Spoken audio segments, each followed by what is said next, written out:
Halo rekan-rekan mahasiswa dan para cendekiawan hukum. Selamat datang di sesi telaah materi untuk mata kuliah Hukum Perdata. Pemaparan ini disusun khusus oleh tim penyusun materi studi tentang ilmu hukum online. Nah, hari ini kita bakal ngebahas sebuah paradoks yang super menarik di sistem hukum kita. Coba bayangin deh, sebuah negara baru aja merdeka, putus hubungan dari penjajah, tapi pas masuk ke ruang pengadilan, loh, kok masih pakai kitab undang-undang warisan penjajah itu sendiri? Gimana ceritanya tuh? Kenapa nggak langsung dibuang aja semuanya? Yuk kita bedah bareng-bareng pondasi, filosofi, dan evolusi sejarah terkait status BW atau Burgerlijk Wetboek pasca kemerdekaan. Untuk alur pembahasannya, kita bakal mulai dari paradoks kemerdekaan dan hukum, terus lanjut ngebahas cara menghindari kekosongan hukum, masuk ke perdebatan para sarjana hukum yang lumayan panas, dan ngelihat praktek pragmatisme dan penemuan hukum di lapangan. Nanti di akhir, kita juga bakal share daftar pustaka dan ngasih sedikit refleksi serta pertanyaan kritis buat kalian. Oke, kita langsung masuk ke poin pertama, paradoks kemerdekaan dan hukum. Logikanya kan, bangsa yang merdeka pasti butuh hukum nasionalnya sendiri, ya nggak? Tapi praktiknya nggak semudah membalik telapak tangan. Kalau kita tarik mundur ke tahun 1848, BW ini mulai diterapin di Hindia Belanda pakai asas konkordansi. Terus, waktu Jepang masuk tahun 1942, BW ini ternyata nggak dihapus, malah dipertahankan lewat Osamu Sere. Sampai akhirnya, boom, 17 Agustus 1945, kita merdeka. Nah, disinilah letak paradoksnya. Apakah teks proklamasi itu otomatis ngebatalin hukum-hukum kolonial ini? Ternyata nggak otomatis gugur, teman-teman. Kenapa? Karena kalau BWR dan semua aturan kolonial langsung dihapus detik itu juga, negara kita bakal kena apa yang namanya kekosongan hukum atau legal vacuum. Ini bahaya banget loh. Bayangin jutaan orang tiba-tiba nggak punya aturan soal nikah, warisan, atau sekedar bikin kontrak bisnis. Kalau dibiarin, tata tertib sosial bisa hancur dan malah memicu anarki di tengah situasi revolusi fisik yang lagi panas-panasnya waktu itu. Nah, untungnya para pendiri bangsa kita mikir panjang. Masuklah kita ke pembahasan kedua, yaitu gimana caranya menghindari kekosongan hukum ini.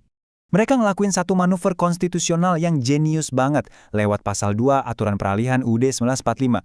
Bunyinya gini, segala badan negara dan peraturan yang ada masih langsung berlaku selama belum diadakan yang baru menurut Undang-Undang Dasar ini. Kalimat ini benar-benar jadi semacam jembatan darurat. Lewat pasal ini, hukum kolonial kayak BW itu semacam divakumkan dan dimasukin ke sistem hukum Republik Indonesia, biar roda negara tetap jalan sambil kita nyusun hukum nasional kita sendiri. Biar lebih kebayang, salah satu contoh aturan yang dipertahankan itu ada di pasal 1 BW. Pasal ini intinya misahin antara hak keperdataan dengan hak ketatanegaraan. Jadi, meskipun secara ketatanegaraan kita udah bukan lagi rakyat jajahan, melainkan warga negara yang merdeka, hak-hak perdata kita sehari-hari, kayak urusan hak milik atau kebebasan berkontrak, itu tetap dijamin dan diatur pakai teks warisan abad ke-19 ini. Tapi ya pakai hukum kolonial di alam kemerdekaan itu pasti ada pro kontranya. Kita masuk ke bagian ketiga, perdebatan para sarjana hukum. Di kalangan akademisi, sempat terjadi gesekan yang cukup intens nih. Di satu kubu, kita punya Prof. Saharjo yang progresif banget. Menurut beliau, BW ini kan syarat nilai kolonial yang diskriminatif, jadi harus didekolonisasi. Status BW harus diturunin aja dari undang-undang, alias Wetboek jadi sekedar Rechtboek atau pedoman kebiasaan aja buat para hakim. Tapi, di kubu lain, Dr. Matilda Sumampau ngingetin kita dengan tegas. Kata beliau, bahaya loh kalau BW cuma dijadiin kebiasaan, nanti kepastian hukumnya malah hilang. Buat beliau, menjaga stabilitas lewat kodifikasi yang ketat itu harga mati di masa transisi. Nah, di tengah polarisasi ini, muncul sintesis yang cerdas dari Prof. Mahadi. Beliau ngambil jalan tengah. Beliau setuju sama Prof. Saharjo kalau BW nggak bisa lagi dilihat sebagai satu kesatuan kodifikasi yang kaku. Tapi, buat ngejawab kekhawatiran Dr. Sumampuo soal kepastian hukum, Prof. Mahadi berpendapat kalau pasal-pasal BW itu selama berdiri sendiri, tetap sah dan mengikat sebagai undang-undang yang positif. Jadi, dapat deh titik tengahnya.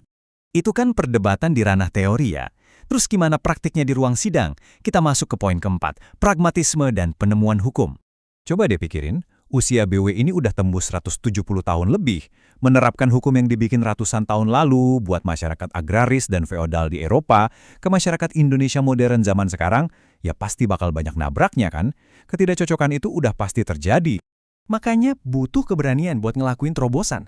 Salah satu langkah paling berani diambil sama Ketua Mahkamah Agung saat itu, Bapak Wirjono Projodikoro, lewat SEMA nomor 3 tahun 1963.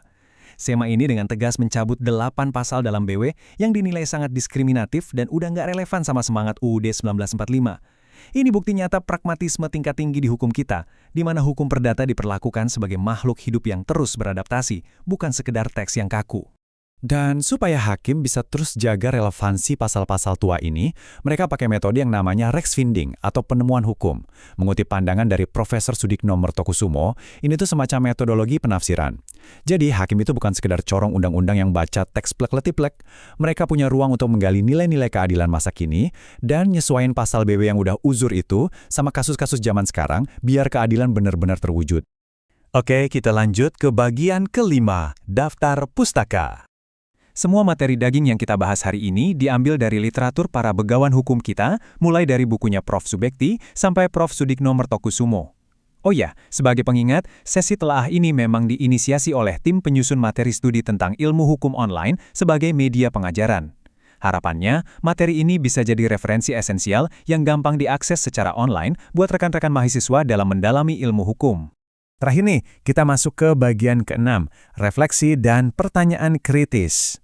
Belajar hukum itu bukan cuma soal ngapalin pasal, tapi juga mikirin arah hukum kita ke depannya.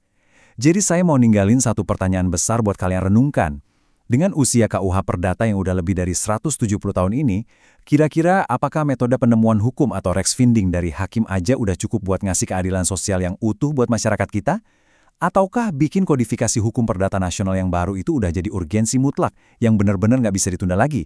Silakan dipikirin, didiskusikan, dan cari argumen terbaik kalian ya. Terima kasih banyak udah ngikutin sesi dari tim penyusun materi studi tentang ilmu hukum online hari ini. Sampai jumpa di diskursus akademik seru selanjutnya.